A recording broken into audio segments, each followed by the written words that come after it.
अस्सलाम वालेकुम dear students, मैं हूं मुहिब आफरीदी और आप लोग मेरा यूट्यूब चैनल देख रहे हैं केमिस्ट्री विद मुहिब आफरीदी। आज हम जो चैप्टर केमिस्ट्री का स्टार्ट करने वाले हैं वो है बायोकेमिस्ट्री के नाम से।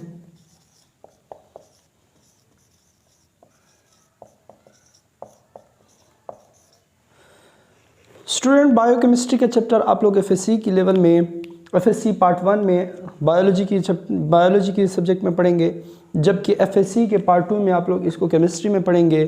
तो बायोकेमिस्ट्री स्टूडेंट्स असल में होता क्या है, बायोकेमिस्ट्री के अंदर हम किन किन मॉलिक्यूल किन किन चीज़ों का मुताला करते हैं, किन किन चीज़ों की स्टडी करते हैं। बायोकेमिस्ट्री जो है वो बेसिकली दो वर्ड्स का एक कम्बिनेशन है, जिसमें एक दिया हुआ है आप लोगों के पास बायो, जिसके मतलब होते हैं लाइफ, और दूसरा वर्ड यहाँ पे दिया हुआ है केमिस्ट्री। यहाँ पे हम केमिस्ट्री के मतलब ले लेंगे केमिकल्स। तो हम बायोकेमिस्ट्री को डिफाइन कैसे करेंगे, बायोकेमिस्ट्री को बड़े ही मज़े की डिफिनीशन के साथ हम इसको डिफाइन कर सकते हैं। बायोकेमिस्ट्री कहते क्या हैं, स्टडी ऑफ बायोमॉलिक्यूल को स्टडी ऑफ बायोमॉलिक्यूल्स को हम क्या कहते हैं, बायोकेमिस्ट्री कहते हैं। अब बायोमॉलिक्यूल्स क्या होते हैं उनके बारे में हम थोड़ी सी स्टडी कर लेते हैं कि बायोमॉलिक्यूल्स किन चीज़ों को कहते हैं। बायोमॉलिक्यूल्स आप लोगों के पास वो चीज़ें हो सकती हैं जो जानदार अशिया के अंदर पाई जाती हैं, जो लिविंग थिंग्स के अंदर पाई जाती हों। अब बायोमॉलिक्यूल कौन कौन से हैं जिनकी स्टडी हम करेंगे इंशाल्लाह। इनमें आ जाते हैं कार्बोहाइड्रेट्स, बायोमॉलिक्यूल्स में हमारे पास आ जाते हैं प्रोटीन, उसके बाद बायोमॉलिक्यूल्स में हमारे पास आ जाते हैं लिपिड्स, उसके बाद नेक्स्ट इसमें हमारे पास आ जाते हैं न्यूक्लिक एसिड। न्यूक्लिक एसिड्स दो किस्म के होते हैं, एक को हम डीएनए के नाम से जानते हैं और दूसरे को हम आरएनए के नाम से जानते हैं, यानी कि डीऑक्सी राइबोन्यूक्लिक एसिड और राइबोन्यूक्लिक एसिड्स। ये क्या हैं, बायोमॉलिक्यूल्स हैं। उसके बाद इसमें पाए जाते हैं एंजाइम्स, उसमें पाए जा सकते हैं हमारे पास जिस्म के अंदर हार्मोन्स। उसके बाद नेक्स्ट जो हमारे पास इसके अंदर पाए जाते हैं उनमें कुछ इनऑर्गेनिक सब्सटेंसेस भी हैं। इनऑर्गेनिक सब्सटेंसेस में हमारे पास आ जाते हैं सॉल्ट्स और इलेक्ट्रोलाइट्स।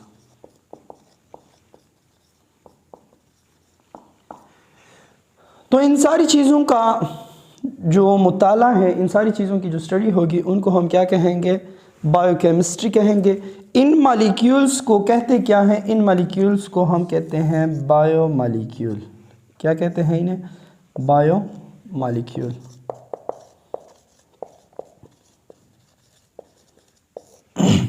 ये बायोमॉलिक्यूल्स हैं जो कि पाए जाते हैं प्रेजेंट इन लिविंग ऑर्गेनिज्म।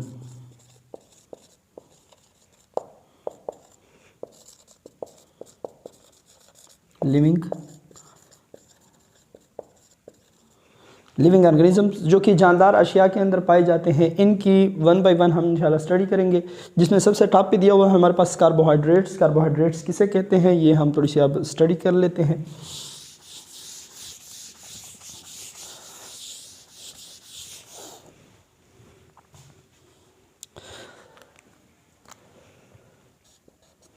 तो स्टूडेंट्स, सबसे पहले नंबर पर जो बायोमॉलिक्यूल हैं वो हमारे पास मौजूद है कार्बोहाइड्रेट्स।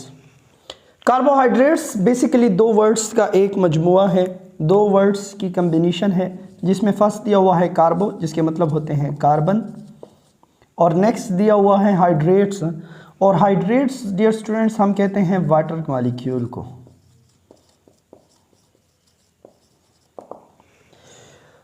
तो कार्बोहाइड्रेट्स बेसिकली कहते किस चीज़ को है, कार्बोहाइड्रेट्स कहते हैं कि जब कार्बन एटम किसके साथ जुड़ जाएं, H2O के साथ जुड़ जाएं, और H2O के साथ जब कार्बन ये जो है आप लोगों के पास H2O के साथ क्या हो जाए, कंबाइन हो जाए, बॉन्ड बना ले, लिंक बना ले, तो इस चीज़ को क्या कहा जाता था? इस चीज़ को कार्बोहाइड्रेट्स कहा जाता था। क्या कहा जाता था?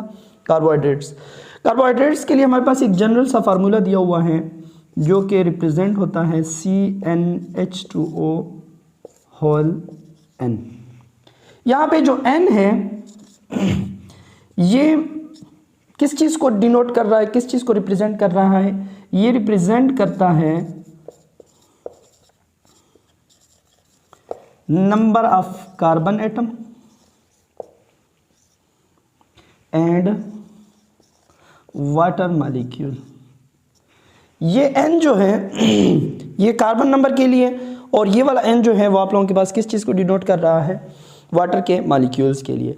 अब अगर हम इसकी रेशो देखें तो कार्बन हमारे पास कितने आ रहे हैं? अगर हम इसकी जगह पे 1 पुट कर लेते हैं और इसकी जगह पे भी 1 पुट करेंगे, क्योंकि नंबर ऑफ N जो है ये वाला कार्बन उतना ही होगा जितना आप लोगों के पास वाटर का मॉलिक्यूल दिया हुआ है, क्योंकि इनके दरमियान एक कार्बन और एक H2O की रेशो है, यानी कि हम कह सकते हैं कि एक कार्बन और दूसरा साथ में एक वाटर का मॉलिक्यूल्स, तो 1:1 बन रहा है एक्चुअल में। लेकिन असल जो रेशो है वाटर में हमारे पास 2 हाइड्रोजन दिए हुए हैं, इसलिए टोटल रेशो जो बन रही है वो 1:2:1 बन रही है कि कार्बन एटम भी हमारे पास 1 हो, H2 जो आप लोगों के पास दिए हुए हैं हाइड्रोजन वो 2 हो, और N हमारे पास कितने दिए हुए उतनी ही तादाद जितनी हमारे पास कार्बन एटम की दी हुई है। तो टोटल रेशो जो बन रही है वो बन रही है 1:2:1। अब इस कार्बोहाइड्रेट्स के अंदर जो डिफिनीशन है आप लोगों के पास कि तमाम वो चीज़ें जिसके अंदर क्या हो, कार्बन और H2O आपस में क्या हो, लिंकेज हो, किस रेशो के मुताबिक? 1:2:1 के मुताबिक। तो उन चीज़ों को हम क्या कहेंगे? कार्बोहाइड्रेट्स। ये पुरानी डिफिनीशन थी, इसमें थोड़ी सी मसले मसाइल आ गए थे, कुछ प्रॉब्लम्स आ गई थी। अब वो प्रॉब्लम्स कौन से आ गए थे वो थोड़ा सा हम इसके साथ डिस्कस कर लेते हैं।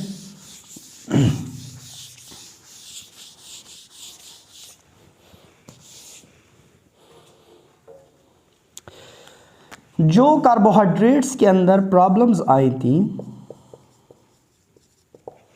वो ये थी कि कुछ ऐसे मॉलिक्यूल्स थे जिनके अंदर रेशो जो थी वो 1:2:1 पाई जा रही थी, लेकिन उसके बावजूद भी वो मॉलिक्यूल्स हमारे पास कार्बोहाइड्रेट्स में काउंट नहीं होते थे।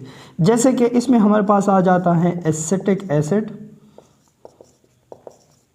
अब एसिटिक एसिड का जो केमिकल फार्मूला है आप लोगों के पास वो है C2H4O2। अब देखिए इसमें रेशो एग्जैक्ट वही ऊपर आप लोगों के पास कार्बोहाइड्रेट्स वाली जो है वही पाई जा रही है कि अगर आप लोग इसको सिंपलेस्ट करना चाहें तो 2 1s are 2, 2 2s are 4 और 2 1s are 2। तो देखें स्टूडेंट्स रेशो हमारे पास एग्जैक्ट यही वाली बन गई है 1:2:1, लेकिन ये मॉलिक्यूल जो आप लोगों के पास दिया हुआ है एसिटिक एसिड ये कार्बोहाइड्रेट नहीं था, नॉट कार्बोहाइड्रेट्स। इसी तरह एक और मॉलिक्यूल हमारे पास दिया हुआ था जिसमें हम कह सकते हैं कि लैक्टिक एसिड।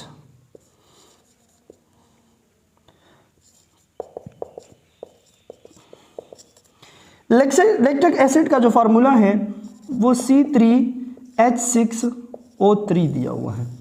अब देखिए रेशो हमारे पास एग्जैक्ट वही बन रही है जो कार्बोहाइड्रेट्स की होती है, लेकिन ये मॉलिक्यूल भी कार्बोहाइड्रेट नहीं है। क्यों नहीं है? क्योंकि हमने जब इसकी एक्सपेरिमेंटल स्टडी की तो ये मॉलिक्यूल्स कार्बोहाइड्रेट नहीं निकला, इसलिए ये आप लोगों के पास कार्बोहाइड्रेट नहीं है।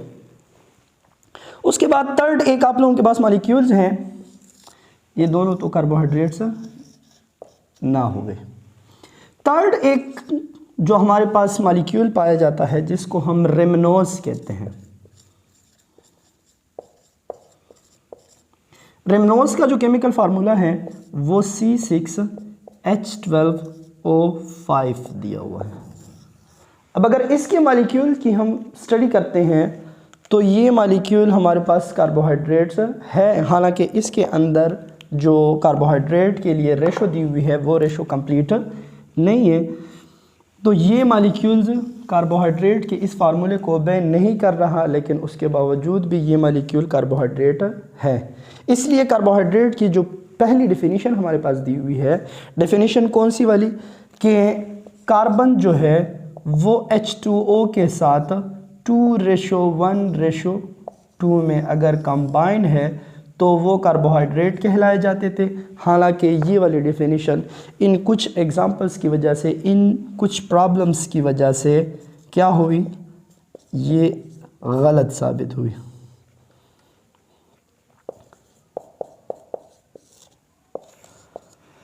एग्जाम्पल्स हमारे पास दिए हुए थे कि हम चेक करना चाहते थे कि क्या वाकई ये मॉलिक्यूल्स हमारे पास कार्बोहाइड्रेट कहलाए जाते हैं या नहीं। लेकिन जब हमने इनकी एक्सपेरिमेंटल स्टडी की, किस चीज़ की स्टडी की हमने इसकी, हमने इन मॉलिक्यूल्स की एक्सपेरिमेंटल जब स्टडी की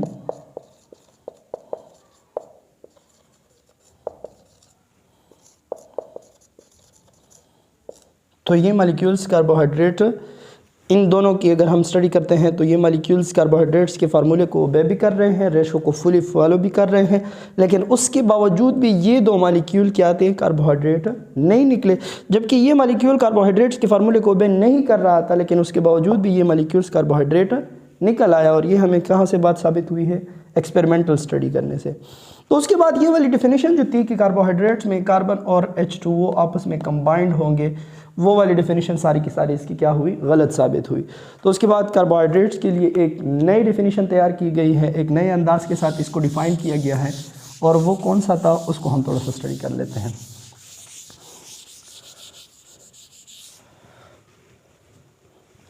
कार्बोहाइड्रेट्स की जो हमारे पास नई डेफिनेशन तैयार हुई थी कि द पॉलीहाइड्रॉक्सी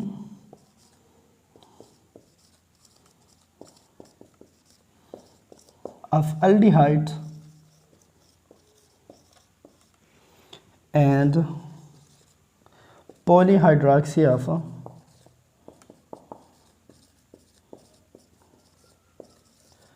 ketone। अच्छा जी, कार्बोहाइड्रेट्स के लिए एक नई डेफिनेशन तैयार की गई।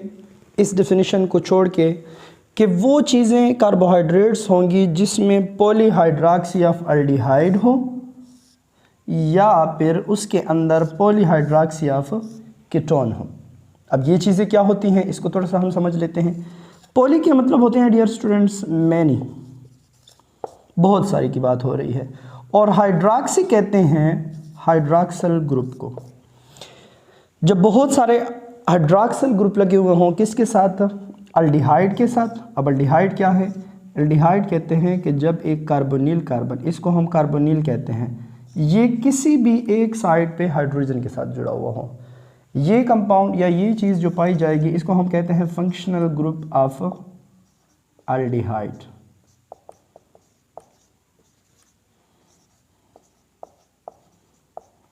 Functional group of aldehyde.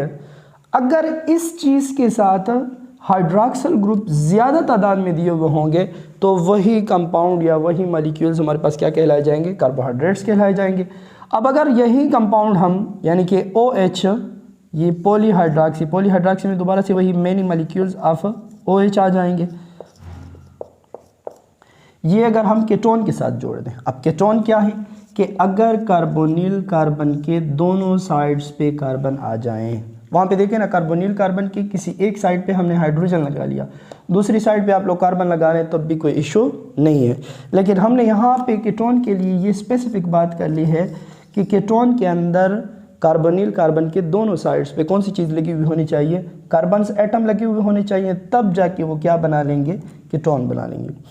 अब अगर इस मॉलिक्यूल के साथ भी OH ग्रुप की बहुत ज़्यादा तादाद दी हुई हो, मैनी हाइड्रॉक्सल दिए हुए हों, तो तब भी वो मॉलिक्यूल्स क्या कहलाए जाएंगे, कार्बोहाइड्रेट्स कहलाए जाएंगे। जिसकी हमारे पास कुछ एग्जांपल्स हम उसको स्टडी कर लेते हैं।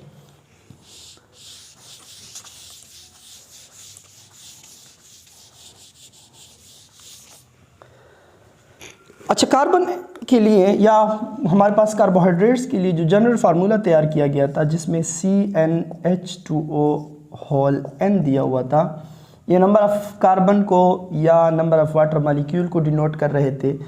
तो अगर कार्बन को देखा जाए तो यहाँ पे कार्बन के नंबर जो हैं या तो वो 3 होने चाहिए या फिर ग्रेटर देन 3 होने चाहिए। कार्बन एटम यहाँ पे कितने लग सकते हैं, या तो हम 3 कार्बन एटम लगाएंगे या फिर इससे ज़्यादा, इससे कम की बात हम यहाँ पे नहीं करेंगे। अगर यहाँ पे 3 कार्बन लग गए तो वो मॉलिक्यूल क्या कहलाया जाएगा, वो मॉलिक्यूल कहलाया जाएगा ट्रायोज। और अगर इसमें कार्बन की तादाद 4 हुई तो फिर हम उसको कहेंगे टेट्रोज। और अगर 5 हुई तो हम उन्हें कह देंगे पेंटोज। और अगर 6 मॉलिक्यूल्स हमारे पास या 6 कार्बन एटम हुए हमारे पास तो हम उन्हें कह देंगे हेक्सोज। और 7 हुई तो हम उनको कह देंगे हेप्टोज। तो इनकी हम थोड़ी सी स्टडी कर लेते हैं कि अगर 3 कार्बन होंगे तो उनको ट्रायोज कहेंगे। ट्रायोज में जो आप लोगों के पास ओज दिया हुआ है ये वाले, ये शुगर मॉलिक्यूल को डिनोट कर रहे हैं,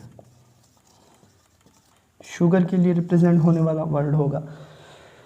तो थोड़ी सी हम इनकी स्टडी कर लेते हैं कि इनके अंदर हम क्या क्या एग्जांपल ले सकते हैं, कौन कौन सी एग्जांपल इसके अंदर हो सकती हैं।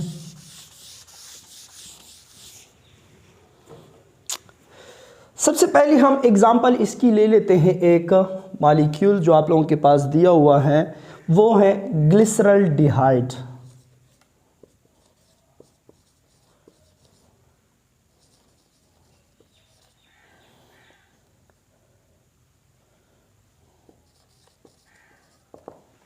ग्लिसरल्डिहाइड का जो हमारे पास केमिकल फार्मूला आ रहा है वो है C3H6O3। इसी के साथ हमारे पास एक और मॉलिक्यूल दिया हुआ है बिल्कुल सेम इसी का फंक्शनल ग्रुप हम इसे कहते हैं, जो कि है डाईहाइड्रॉक्सी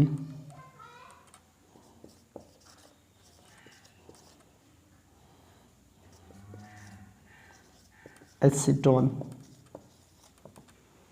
सेम फार्मूला डाईहाइड्रॉक्सी एसीटोन का भी है। हम इसके थोड़ी सी स्ट्रक्चर को देख लेते हैं कि इनके अंदर अल्डिहाइड और केटोन के फंक्शनल ग्रुप होने चाहिए और उनके साथ हाइड्रॉक्सी ग्रुप लगे हुए होने चाहिए। जैसे कि हमने पहले बात कर ली है कि OH ग्रुप होने चाहिए, मेनी OH ग्रुप होने चाहिए। तो इसके स्ट्रक्चर को हम थोड़ी सी स्टडी कर लेते हैं। 3 कार्बन की बात हुई है तो हम सबसे पहले क्या कर लेते हैं, 3 कार्बन ड्रा कर लेते हैं इसके लिए भी, और 3 कार्बन ड्रा कर लेते हैं डाईहाइड्रॉक्सी एसीटोन के लिए भी। अब इसके वर्ड से हमें पता चल रहा है, अगर आप लोग इसके अंदर थोड़ी सी गौर कर लें तो यहाँ पे हमारे पास एक वर्ड दिया हुआ है अल्डिहाइड, और यहाँ पे हमारे पास दिया हुआ है ONE, जो कि रिप्रेजेंट होता है किस चीज़ के लिए, कीटोन के लिए। तो फंक्शनल ग्रुप तो हमें पहले से ही पता चल चुके हैं कि ग्लिसरल्डिहाइड के अंदर जो फंक्शनल ग्रुप यूज़ होने वाला है वो कौन सा यूज़ होगा, अल्डिहाइड का। और डाईहाइड्रॉक्सी एसीटोन के अंदर जो फंक्शनल ग्रुप यूज़ होने वाला है वो है कीटोन वाला। तो कीटोन का फंक्शनल ग्रुप जो होगा वो हम लगाएंगे कार्बन नंबर 2 के ऊपर। कार्बन नंबर 2 के ऊपर कीटोन का फंक्शनल ग्रुप हम क्यों लगाएंगे, इसका अगर आप लोगों को पता हो तो, अगर ये चीज़ ये ऑक्सीजन और कार्बन के बीच में जो बॉन्ड बना हुआ है, हम अगर ये ऊपर वाले कार्बन नंबर 1 पे शिफ्ट करते हैं तो कार्बन नंबर 1 तो डबल बॉन्ड ऑक्सीजन के साथ बना लेगा, लेकिन कार्बन नंबर 1 के साथ पीछे एक और कार्बन भी आप लोगों को लगाना पड़ेगा, क्योंकि कीटोन के लिए जो हमारा फंक्शनल ग्रुप था वो कुछ यूँ था कि कार्बोनिल वाले कार्बन के दोनों साइड्स पे कार्बन होने चाहिए। इसलिए अगर इसको देखते हैं तो कार्बोनिल वाला कार्बन आप लोगों के पास ये है जिसके दोनों साइड्स पे हमारे पास क्या आ जाते हैं, कार्बन आ जाते हैं। जबकि अल्डिहाइड का जो हमारे पास फंक्शनल ग्रुप था वो कुछ यूँ था कि कार्बोनिल के किसी एक साइड पे आप लोग क्या लगा लें, हाइड्रोजन लगा लें। तो इसके लिए हम फंक्शनल ग्रुप जो लगाएंगे वो कार्बन नंबर 1 पे लगाएंगे। तो हम यहाँ पे इसके साथ क्या लगा देते हैं, एक हाइड्रोजन एटम लगा लेते हैं। उसके बाद यहाँ पे जो हाइड्रॉक्सिल ग्रुप हैं वो एक हाइड्रॉक्सिल ग्रुप यहाँ, दूसरा हाइड्रॉक्सिल ग्रुप यहाँ, और बाकी जो वैलेंसी बच रही है कार्बन की वैलेंसी 4 होती है। तो इसमें देखिए यहाँ पे कार्बन और इस कार्बन ने 3-3 बॉन्ड बनाए हैं, जबकि इस कार्बन ने 4 बॉन्ड कंप्लीट किए हुए हैं। इसलिए इसके साथ हम कोई चीज़ हम मज़ीद नहीं लगाएंगे। जबकि यहाँ पे भी एक हाइड्रोजन की कमी है, यहाँ पे 2 हाइड्रोजन्स की कमी है, तब जाके इसकी वैलेंसी जो है वो कंप्लीट हो जाएगी। तो ये जो मॉलिक्यूल्स बना हुआ है ये आप लोगों के पास किस चीज़ का बना हुआ है, स्ट्रक्चर ग्लिसरॉल्डिहाइड का बना हुआ है। जबकि अगर हम इसको वैलेंस या इसकी वैलेंसी को कंप्लीट करना चाहें तो ये बीच वाला जो कार्बन होगा आप लोगों के पास कार्बोनिल वाला, इसके 4 बॉन्ड पूरे हुए हैं 1 2 3 एंड 4, तो इसकी वैलेंसी पूरी है, इसके साथ कोई भी मज़ीद चीज़ लगाने की ज़रूरत नहीं है।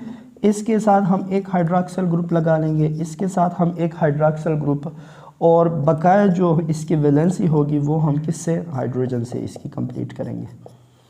तो 2 मॉलिक्यूल्स हमारे पास बन चुके हैं। एक के अंदर जो फंक्शनल ग्रुप दिया हुआ है हमारे पास वो है एल्डिहाइड का, दूसरे के अंदर जो फंक्शनल ग्रुप दिया हुआ है वो है कीटोन का, ये एल्डिहाइड का फंक्शनल ग्रुप, सॉरी कीटोन का फंक्शनल ग्रुप, और ये है हमारे पास एल्डिहाइड का फंक्शनल ग्रुप। तो यहाँ पे हम क्या कर लेते हैं, इसका हम अगर नाम देना चाहें तो ये एक ऐसा शुगर है जिसके अंदर एल्डिहाइड फंक्शनल ग्रुप पाया जाता है, तो हम इस शुगर का नाम दे देते हैं एल्डो शुगर।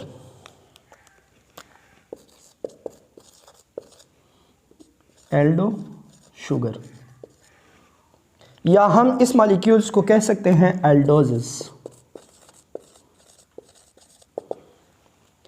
और ग्लिसरॉल्डिहाइड है तो ये आप लोगों के पास इसका पूरा नाम हो जाएगा, तो ये एल्डोजेस शुगर है, और साथ में हम कह सकते हैं कि इसको हम एल्डो शुगर भी कहते हैं। जबकि इसके अंदर कीटोन का फंक्शनल ग्रुप पाया जाता है, इसलिए इसका नाम आप लोगों के पास हो जाएगा कीटो शुगर, और इसे हम क्या कहेंगे, कीटोजेस कहेंगे, क्योंकि इसके अंदर जो फंक्शनल ग्रुप पाया जा रहा है वो कीटोन का पाया जाता है, इसलिए ये आप लोगों के पास क्या बन जाएगा, कीटोजेस शुगर बन जाएगा। और ये एक दूसरे के क्या होंगे, फंक्शनल ग्रुप होंगे, सॉरी ये एक दूसरे के आइसोमर होंगे, isomer of each other,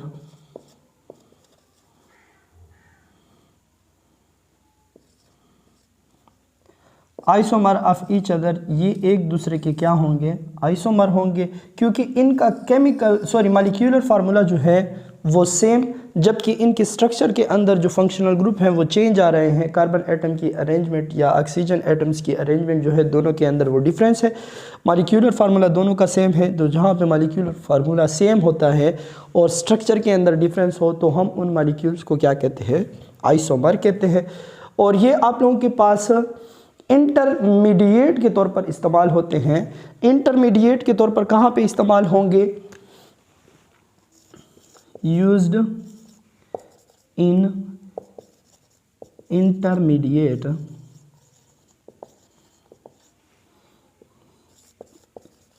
compound for photosynthesis and respiration.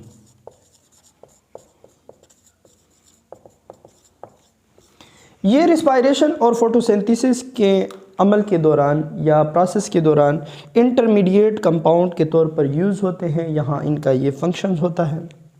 तो नोट कर लीजिएगा इसको हम आगे, फिर उसके बाद हम एक और कार्बोहाइड्रेट्स की एग्जांपल दे देते हैं। नोट कर लिया, चलिए।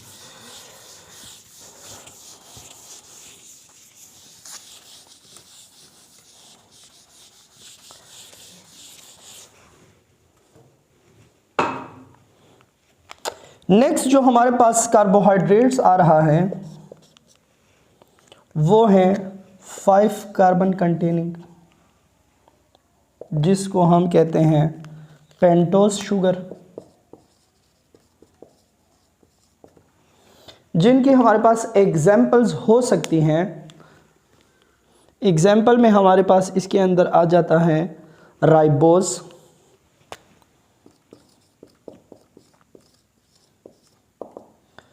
उसके बाद हमारे पास इसके अंदर एक और एग्जाम्पल आ सकती है राइबोलोस,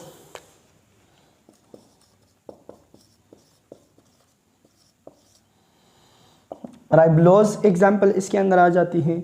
इनका जो मॉलिक्यूलर फार्मूला होगा वो हमारे पास 5 कार्बन्स पर मुश्तमिल होगा, यानी कि 5 कार्बन कंटेनिंग कंपाउंड होंगे। अब राइबोज जो हमारे पास शुगर दिया हुआ है, इसके अंदर जो फंक्शनल ग्रुप यूज़ हुआ है वो है एल्डिहाइड का, और राइबोलोज के अंदर जो एग्जाम या फंक्शनल ग्रुप यूज़ हुआ है वो है कीटोन का। अब इनका मॉलिक्यूलर फार्मूला थोड़ा सा हम देख लेते हैं, या स्ट्रक्चरल फार्मूला थोड़ा सा हम इसकी देख लेते हैं। 5 कार्बन हैं तो हम 5 कार्बन पहले ड्रा कर लेते हैं, 1 2 3 4 5। अब इसके नाम से आप लोगों को बता दिया गया है कि ये आप लोगों के पास क्या है, एल्डिहाइड फंक्शनल ग्रुप है। तो हम एल्डिहाइड को कार्बन नंबर 1 पे मेंशन कर लेते हैं, और ये भी सेम आप लोगों के पास इसी का फंक्शनल ग्रुप है, तो 5 कार्बन इसके लिए भी हम ड्रा कर लेते हैं। लेकिन इसके अंदर जो फंक्शनल ग्रुप यूज़ हुआ है राइबोलोज के अंदर, वो यूज़ हुआ है कीटोन वाला, जो कि कार्बन नंबर 2 पे ड्रा किया जाएगा। ये कीटोन का फंक्शनल ग्रुप और ये एल्डिहाइड का फंक्शनल ग्रुप। उसके बाद हम इसकी वैलेंसी को फुलफिल करते हैं। वैलेंसी में हमारे पास इसकी देखें तो एक बॉन्ड रहता है जो कि हम हाइड्रोजन के साथ बनवा देंगे। उसके बाद हाइड्रॉक्सल, हाइड्रॉक्सल, हाइड्रॉक्सल और हाइड्रॉक्सल, ये हमारे पास पॉलीहाइड्रॉक्सल हो गया या पॉलीहाइड्रॉक्सी हो गया, जो कि एल्डिहाइड का है। तो पॉलीहाइड्रॉक्सी भी आप लोगों के पास एल्डिहाइड का फंक्शन, ये कार्बोहाइड्रेट्स होगा, और पॉलीहाइड्रॉक्सी ऑफ कीटोन भी आप लोगों के पास क्या कहलाए जाते हैं, ये भी कार्बोहाइड्रेट्स कहलाए जाते हैं। बाकी हम वैलेंसी को सिर्फ सेटिस्फाइड करते हैं।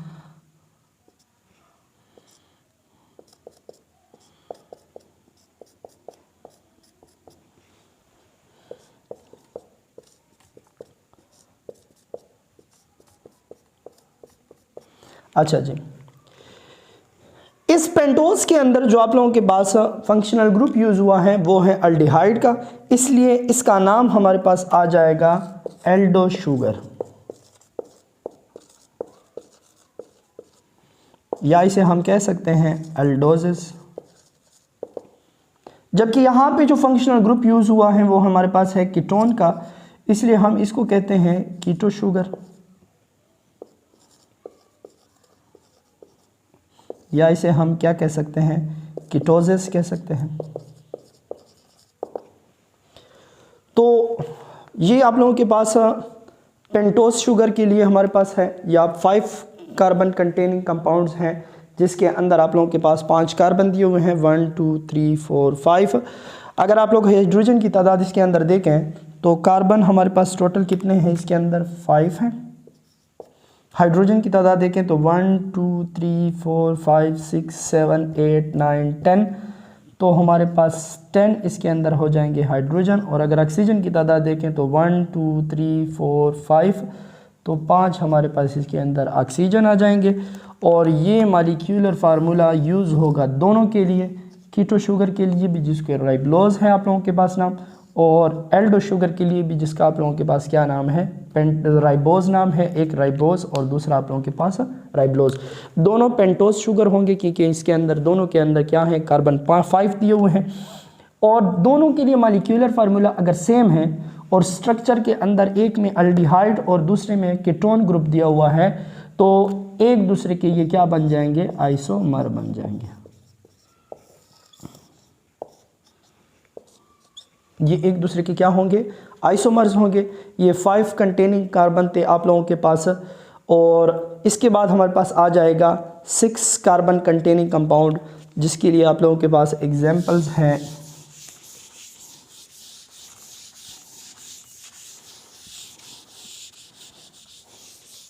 सिक्स कार्बन कंटेनिंग के अंदर, जिसके अंदर 6 कार्बन हो, उसमें हमारे पास मोस्ट कॉमन एग्जांपल्स हैं ग्लूकोज की, और साथ में इसके एक और एग्जांपल दी हुई है फ्रक्टोज की। तो डियर स्टूडेंट, इनका भी मॉलिक्यूलर फार्मूला दोनों का क्या होगा, सेम होगा। और मॉलिक्यूलर फार्मूला जो दोनों का दिया हुआ है वो है C6H12O6। और ये भी आप लोगों के पास क्या होंगे, दोनों सिर्फ और सिर्फ फंक्शनल ग्रुप की वजह से एक दूसरे की वजह से डिफरेंस होंगे, जिसमें एक के पास एल्डिहाइड का फंक्शनल ग्रुप दिया हुआ है ग्लूकोज में, और दूसरे के पास कीटोन का फंक्शनल ग्रुप दिया हुआ है। तो एक आप लोगों के पास क्या है, एल्डो शुगर है, और दूसरा यहाँ पे क्या है, कीटो शुगर है। तो स्ट्रक्चर थोड़ी सी हम इसके ड्रा कर लेते हैं। इसमें 6 कार्बन हैं, 1 2 3 4 5 6। उसके बाद ये अगर एल्डिहाइड ग्रुप यहाँ पे मेंशन करना चाहते हैं तो कार्बन नंबर 1 में मेंशन करेंगे। और सेम काम आप लोगों के पास क्या होगा, कीटोन के लिए भी या हम फ्रक्टोज के लिए भी बात यही करेंगे, 1 2 3 4 5 और ये 6। तो कीटोन का फंक्शनल ग्रुप जो है कार्बोनिल वाला, वो हम कार्बन नंबर 1 पे नहीं मेंशन कर सकते। ये बात आप लोगों को अभी पता चल चुकी है, क्योंकि अगर यहाँ पे लगाते हैं तो इससे पहले भी एक कार्बन का होना लाजमी है, जिसकी वजह से कार्बन टोटल क्या हो जाएंगे, बढ़ जाएंगे, 7 हो जाएंगे आप लोगों के पास। इसलिए फंक्शनल ग्रुप जो है वो कार्बन नंबर 2 पे मेंशन होगा। उसके बाद हमारे पास आ जाते हैं इसकी वैलेंसी की बात।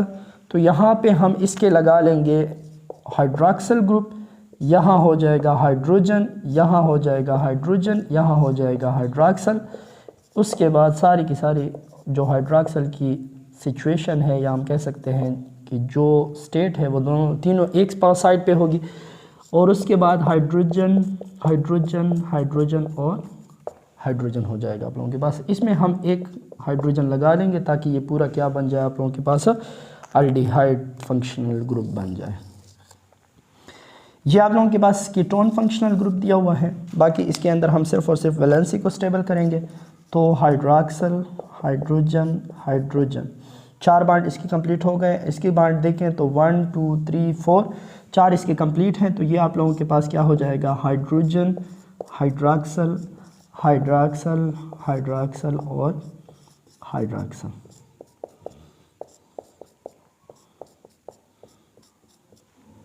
अच्छा जी, दोनों में डिफरेंस किस चीज़ का आ गया है, एक है आप लोगों के पास अल्डिहाइड वाले फंक्शनल ग्रुप के बेस पे, और दूसरा है हमारे पास किस चीज़ के बेस पे, कीटोन के फंक्शनल ग्रुप के बेस पे। और यहाँ पे अगर आप देखें तो दोनों के कार्बन नंबर 3 की जो कंडीशन है, या हम कह सकते हैं कि कार्बन नंबर 3 की जो स्टेट है वो दोनों एक जैसी है। वो इसलिए एक जैसी है कि अगर आप लोग हाइड्रॉक्सिल को यहाँ से निकाल के यहाँ पे पुट करते हैं तो फ़र्क कोई नहीं होगा, लेकिन ये बात होगी कि ऊपर वाला आप लोगों के पास कार्बन नंबर 2 का हाइड्रॉक्सिल और कार्बन नंबर 4 के हाइड्रॉक्सिल के दरमियान यहाँ पे रिपल्जन काफ़ी ज़्यादा हो जाएगी।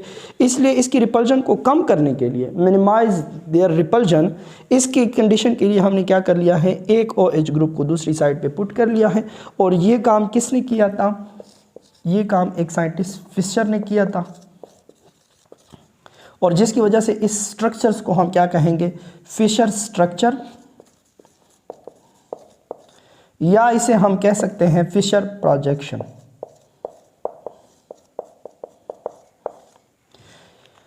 दोनों के नाम देखें तो एक है आप लोगों के पास एल्डो शुगर,